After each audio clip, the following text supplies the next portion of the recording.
Okay, so the first question is, are there one or two ideas in your research that you think forward for your research in the next 2 years that you could describe for a member of our foundation board or someone who is not too technically versed in finance? What is it that interests you that you can explain easily to a layman? Maybe one area which is relatively intuitive is the area of trying to understand the impact of different opinions across investors on asset classes. Yeah.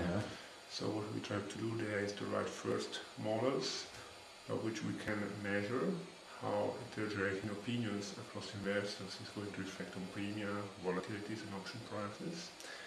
And what we find is that, of course, this has a very large impact beyond fundamentals. It has a very large impact on premia, so excess returns, on volatility and on the prices of options. For a practitioner, isn't it something a bit surprising that we don't take account of heterogeneity of opinion so far in finance? Absolutely, absolutely. And I think the issue is that it's not so easy to take this into account into a well-defined model. So, of course, the main point is that once you have different opinions, you have people trade. So what you want to have is a model which reflects the impact of these trading motives into the prices. And this is a typically quite complicated model, but as soon as you start having this in mind, then you realize that just opinions of investors, when they are different, they matter for their decisions in trading, so they matter for prices. And what we find is that in fact this kind of dimension is often much more important than fundamental arguments, so for fundamental quantities in the economy. So for example, one paper what we do is we try to understand how this heterogeneity in beliefs, we call it, so we can measure this from some survey data which exists, how this impacts on the implied volatility of single options and index options. And what you can explain theoretically is that the movement among in opinions has a lot of impact on index options and less on single stock options. And then what we study is that more on index option than single yes, option. because if you start having, let's say, a common movement in disagreement across investors, this generates a lot of correlation in the economy. The correlation in asset returns is going to impact very much on the volatility of an aggregate market, so on the implied volatility of an index, while it's going to impact less on single stocks volatilities, which are more idiosyncratic in a way.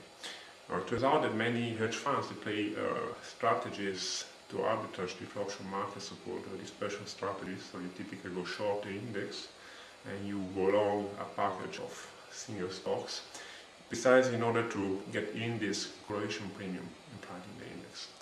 And some empirical papers have shown that this kind of strategy they deliver a lot of excess return, risk adjusted, and many of these papers are the title like option misprice, something like that.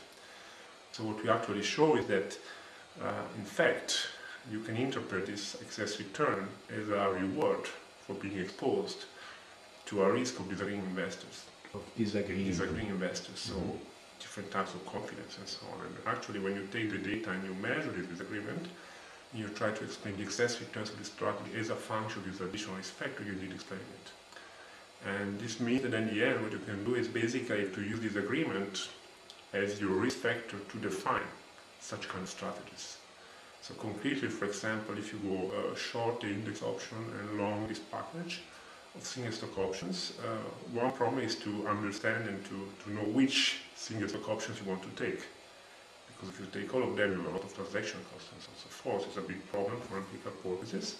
So what we actually propose in the paper is to look at the cross-section of degree of disagreement across single stocks and basically look at the first quintile, those with the highest disagreement, the lowest quintile, those with the lowest disagreement. So go long, short across this dimension, and then you define that this strategy then deliver excess returns even after correction for transaction costs and so on. Okay.